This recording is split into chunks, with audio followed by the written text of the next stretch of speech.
We've all faced hostility and aggression, leaving us wanting to figure out how to navigate such challenging situations. These moments can be overwhelming, whether dealing with frustration in personal relationships or encountering hostility in professional settings. The key is to find effective ways to manage aggressive behavior without resorting to further escalation.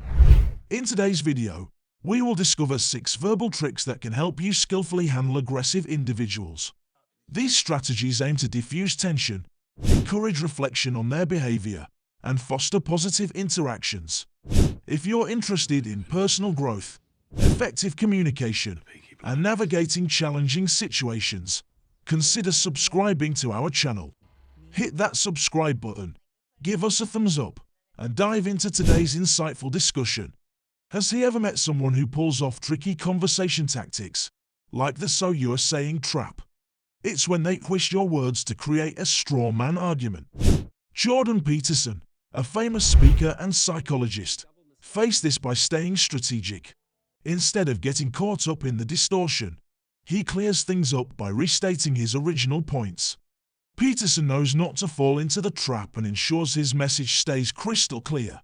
Handling these challenges shows the importance of staying focused on the actual discussion and steering away from unnecessary detours. So you're saying women have some sort of duty to sort of help fix the crisis of masculinity? Women want to dominate, is that what you're saying? No, right, so you're saying that anyone who believes in equality, whether you call them feminists, call them whatever you want to call them, should basically give up because it ain't going to happen. Let me just get this straight. You're saying that we should organise our societies along the lines of the lobsters? The speaker describes a typical situation where someone throws in the "so you're saying" move. It's a trick where they try to simplify or twist what you said. It's easy to spot. So tackle it. Calmly say, "Actually, what I meant was," and then repeat your point. Along the lines of the lobsters. I'm saying that it's inevitable that there will be continuity in the way that animals and human beings organize their structures. It's a straightforward way to keep the conversation clear and ensure your message doesn't get twisted, like when you're explaining something similar to the lobster analogy. Have you ever been in a chat where someone assumes what you believe without checking?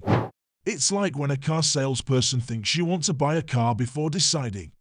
These tricksters slip in sneaky ideas that might not match what you think. The key is spotting these assumptions and speaking out to ensure your thoughts are clear. It's about uncovering hidden ideas to keep the conversation fair. Facing the trick of assuming the sale, Jordan Peterson uses a strategic approach. Let's see how he handles this conversational challenge. Along the lines of the lobsters. I'm saying that it's inevitable that there will be continuity in the way that animals and human beings organize their structures. You know, people can sneakily twist your beliefs, making it seem like you believe something you don't. They call it assuming the sale, like when a car salesman asks about the interior before you decide to buy. In a big purchase, you'd notice, but in everyday talks, it's subtle. This could be happening to you without you realizing it. It's a tricky move, and here's how it might happen. Yeah, but why? Why should women put up with those reasons? When Cathy asks, why should women put up with it? There are hidden assumptions. It assumes there's something women must tolerate, implying Jordan thinks so. Falling into the trap would mean defending things we don't honestly believe.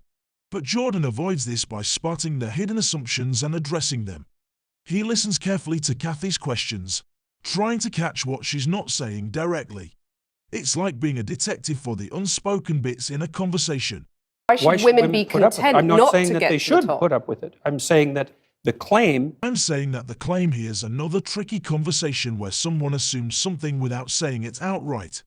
See if you can catch the sneaky assumption hidden in there. It's like figuring out what needs to be directly stated.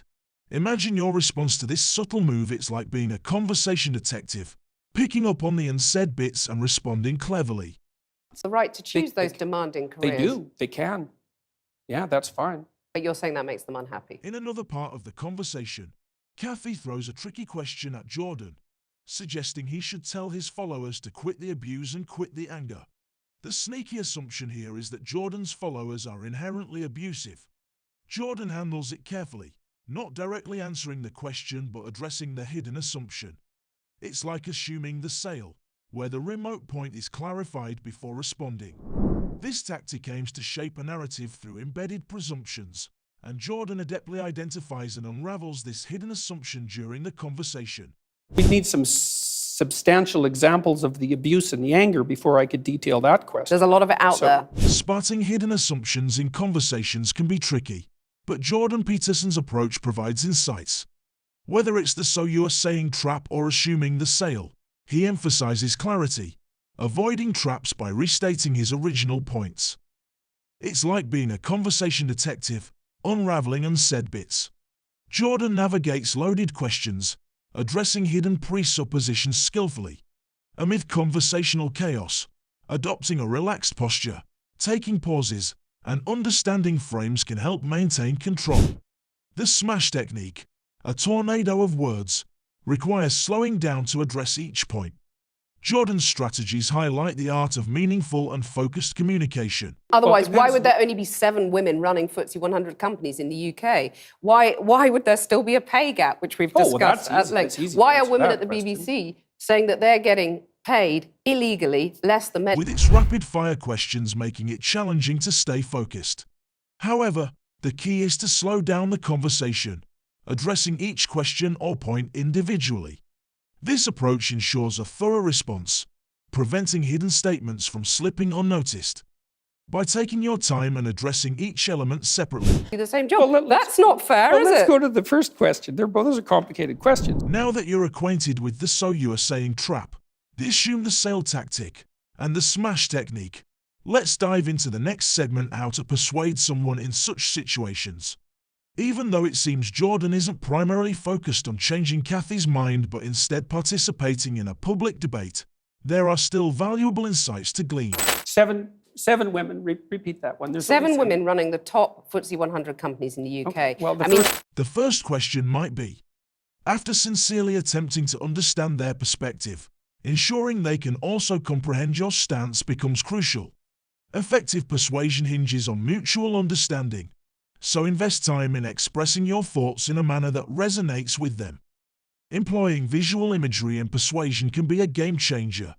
When we infuse vivid examples into abstract concepts, it's akin to painting a picture with words. This conveys ideas and stirs emotions, transforming an ordinary conversation into a persuasive masterpiece. Imagine describing a movie without showing a scene. That's like presenting abstract ideas without visual elements. Jordan's approach highlights the importance of creating mental images to make discussions engaging, relatable, and memorable. Right, that's so long that 1/3 billion years ago, there weren't even trees. It's a long time. So, throwing in concrete examples, especially ones that are easy to picture, is a clever way to persuade. And, when you're in a debate, the trick isn't always to directly change someone's mind. It's more about gently pointing out that they're already on the same page as you. I've chatted about this in another video, but here's a real example from this interview. Why should your right to freedom of speech trump a trans person's right not to be offended? Because in order to be able to think, you have to risk being offensive. I mean, look at the conversation we're having right now. You know, like, you're certainly willing to risk offending me in the pursuit of truth. Why should you have the right to do that? It's been rather uncomfortable. This is a big deal. Jordan isn't trying to say her idea is all wrong. He's saying she already sees eye to eye with him. He points out that her actions and what she said before show that she values free speech more than avoiding offense. You're doing what you should do, which is digging a bit to see what the hell's going on. So and that is what you should do. But you're exercising your freedom of speech to certainly risk offending me. And that's fine. I think more power to you as far as I'm concerned. In a revealing moment, Cathy faces a dilemma as she realizes she aligns with Jordan, consistent with her past statements and actions. This highlights the power of showing someone they don't need to change their position to agree with you. They're already on the same page. Jordan's strategic approach exposes this consistency, leading to a persuasive gotcha moment. There, and I'm just trying to work that out. I mean, Ha, gotcha. you have got me. While Jordan's gotcha moment elicited a chuckle, it didn't enhance his persuasive approach. Instead of fostering a positive realization of shared ground, it made Cathy feel a bit silly. Jordan addressed Cathy's questions constructively but missed an opportunity to address her deep emotional concerns proactively. Cathy perceived Jordan as an adversary, assuming his beliefs were against her interests. Highlighting common ground might have steered the interview in a less argumentative direction. Navigating tough conversations demands clear communication. Jordan Peterson's approach involves avoiding traps like the "so you're saying" trap, assuming the sale, and the smash technique by restating points and unraveling in said bits. Rather than uncomfortable gotcha moments, fostering positive realizations is critical. His strategies focus on maintaining control and ensuring meaningful communication in challenging dialogues.